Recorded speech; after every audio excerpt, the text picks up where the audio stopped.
ñu defar ko fii lu fi yaaxu ñu defar ko ah ñu defar ko fii lu fi yaaxu ñu defar ko defar ko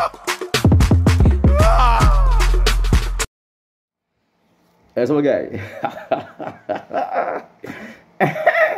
bëggee sama gars yi I'm back, you know what I'm saying? I'm back, you know what I'm saying? Who's back? Malathion TV, aka Salafa du ko xalamal, aka The Truth Teller, aka film mburu mi tànge, aka Fouta Djalon, maay jox gars yi source, you know what I'm saying? Aka dëmm bi gang bi, dëmm bi bu def anamee safara laa jëm. Sama gars yi tey li may wax tey je vais faire une vidéo par rapport aux old school et à la new génération, parce que tey jii man ñi may old school léegi du ñenn ñu dul ay Dip Akhlou Brick Ngaaka ñooy old school yi nag, parce que old school yi bu njëkk ba ay Bibson la woon, ay xumaan mais bàyyi nañu quoi, ñoo doon old school yi ay kii ñaari rescapé ñoo ci ne old school yi, les vrais old school ñaari rescapé moo ci ne muy Nit Doff ak Gaston, ñoo fi nekk old school di bañ ba léegi quoi, tu vois gisatoo fii ay Daaba leen si gisatoo leen, ñu ngi si jouer film yi, tu vois gisatoo xumaan parfois day toog am lu ko metti mu def benn son drill, tu vois te si drill boobu sax la naan saraax wax ak gars yi quoi old new school yu bees old school yi quoi, tu vois parce que tey jii dama gis ne c'est mon avis c'est mon avis après yow mën nga wax sa avis si suuf, dama gis ne maanaam tey jii la nouvelle génération mooy révélation yi ils sont plus techniques boo jëlee son drill yi boo jëlee son technique drill yi la nouvelle génération elle est plus technique que ay Akhlou Brick ay Dip ay Ngaaka affaire yooyu booy ñu leen gën a technique boo tegee benn son drill nga jox booy comme ça benn taal bi tegu ci wala benn Mr Cash da ngay gis différence te balaa ma sori sax wax suma réalisateur bi mu jox ma couplet taal bi kii non jox ma couplet Mr Cash ñu xool nu mu tegoo ci drill bi après ñu ñëwaat. wéradi ay booy yee dof teg stéredi ay sa tàkku rappeur ne ko fële buy fay teg saaku li ngom di leen mariné wéradi ay bëgg la jël rouge bi gën a fii ay co sagal bal bi ni sérédine ma la balu goon maay fokk boppa crédit pika di kika fàqa ne dégguñu dikka génn ñu dégg di dikka te dagguñu tikka dañuy dem bugguñ kenn buñ la woowee gaañ dañuy fen yee man la may tupac gëneel bon bi ay bopp lay kutaa gëneel bon di bëri ay pétas si biir game yaa mën si biir génn yeewul te jël yoon bi bàyyi nga doon jaay pare tere la bës dañuy teg mu sar pare ñu tere la bës bu tëjoon sa gat bi fi kenn du la gën fi kenn du la fët ñu gën la gën ne ko bii bu baax bi lay doon itu bëri waaw sama gars yi bu ñu xoolee Mr Cash ni mu tegoo ci drill bi gis nga booy yi comme ay luxuskat ci kaw drill bi ils sont à l'aise dañu tàng boo xam ne après dalay jaaxal booy dañu dóob tu vois par rapport boo jëlee tey jii grand yi def drill quoi day du bokk tey jii boo jëlee comme ça Taco Fall bu Akhlou Brick nga teg ko biitu drill la xoolal aar ak 2 heures ñu ciy tegoo noonu damay jël benn bombe sànni ko biir town day xam ne ñii ils sont pas à l'aise ci beat bi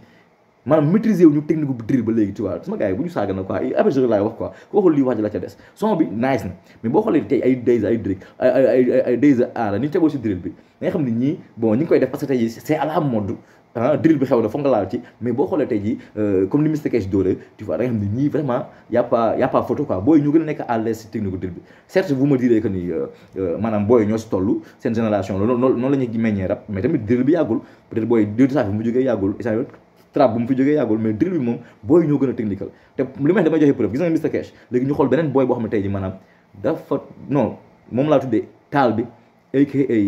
volcan bi te bientôt aka safara aka jaxal na ma laa koy tuddee sama réalisateur jox ma taal bi ngeen xool lu mu teg ci biir drill bi. il est temps ma yéeg ci seen kaw businessman bi leen dëkkee raw di ngeen day maa leen dëkkee saw baal ma wax ak mag yi ndax yéen da ngeen ndaw officier maay sa colonel gën leen pare day sa kalanda duñ la cité yaa ngi kolodel seen son yu cartonné ak benn couple kaana du soxor li maa la ko may yaa soxla photo yow mi di ko way pirib nga fël gaay di la jay nga kaaw ba rëpp da nga teel a fay fii robinet tijjiwul lépp laa tëj booy dof lu fii yëpp lay faj fii ku fi lambatu di nga ñu daj ndax force ñooy relève bi ku sañ a bañ yéen ngeen di nelaw ngeen di ko yee xari si kanam dañ mën a mbee yow matoo di mottali kacca deef acca na leen ñu géewal bi gën a dee ñooy buuru musique bi SKY di rakki moom mbaay fukki la ba joxaat la say lay taay yéen ñëpp ñooy seen bàyyee ñun rek kese ñu def mu def it waaw sama gars yi bu ñu xoolee taal bi ba pare gis ngeen booy yi dañu mën rap taal bi Mr Cash Dope Master booy bu ñu tegoo ci drill bi da nga bu grand yi tegoo ci drill nga ndax ñii est-ce que grand yi drill la ñuy def tu vois tu te poses la question ndax grand yi drill la ñuy def tu vois parce que booy ils sont à l'aise booy yi pour man ñoo gën a technical grand yi ci drill bi man booy ay Mr Cash ay taal bi bu ñuy tegoo moom ma gën a gars yi ñuy tegoo quoi par rapport grand yi nag ñu ngi bañ comme tey jii boo jëlee no bullshit drill la no bullshit bu ñu dof kill that shit boo jëlee Gaston collo ba dana ko xaw nañ fi am benn kii gannaaw boobu noonu du assumé tu vois day wax ba pare jaar na la boo jëlee collo ba son drill bu neex la gannaaw bi teg bien après à part kii bi clipam bi moo ko rey quoi parce que clipam bi moom vraiment comme kuy tourné film la Dior ñaani bañ na jala mama jaba ñaani bañ na sa fas rek dem ni collo ba mënoon nekk ngandam it collo ba mënoon nekk ngandam it la waroon doon quoi mais grand bi clip bi la ko saboté quoi parce que clip bu caméra ngénte yooyu la jël rek ñëw taxaw yi la Dior mais Gaston il a tué le dafa sañe beat bi tu vois ay génn ay technique yu bëri ci dribble donc ñooñu kii nañ ko mais ni Akhlou Brick di tegoo man convaincre ma tu vois Dip gisuma ko si drill bi peut-être kantam bi xaw na nekk drill mais gisuguma ko si drill bi xam nga da ko ragal xam nga lu mu demee noonu tu vois peut-être dafa am ne zone de confort am Ngaaka tamit gisuguma ko si drill bi tu vois mais daal gis naa ni boy ils sont plus techniques ci drill bi mooy loolu donc sama gars yi tey loolu laa indi woon mais balaa may dem dama leen tàggoo sama benn boy Mezzo Trésor pour dire que boy dañoo am si drill bi boy bi amul sax 20 ans sama koñ la ne quoi sama koñ la ne Mezzo Trésor quoi mi ngi génn benn son bu tudd Kaani Sadam nee na son bi tudd Kaani Sadam mi ngi ñëw mais xoolal boy bi rek ni muy tegoo ci drill bi nga xoolal xayma imaginer boy bi dans 2 ans 3 ans ci benn level lañ ne donc sama gars yi maa ngi dem bàyyi leen nag sama boy bi MT Mezzo Trésor mi ngi nii from boyu caaka bi mu defal mu tëjee drill bi ngeen xool boy après sama gars yi commentaire bi down below ngeen wax seen kii bi bu sel ma la cion yeah MT yo nega projet bi laxat naa ko grand samara niggas MT from yo Caaka Njaay what's up ok yeah dugal naa si zone bi saram sama son bi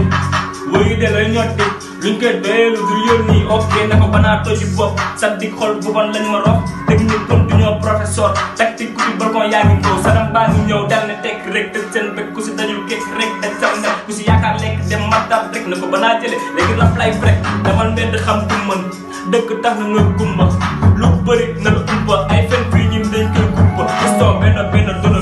gisoo maag maa ko jàppe di ko giro wala publicité def ko ñoo jàppo gars yi jàppo nañu bujoor arrête de faire connerie voilà si ngir xool si seen bi voilà man ma leen doon aussi voilà MT moo fi sës ni voilà defar ko ñu defar ko lu fi yaaxu ñu defar ko ñu defar ko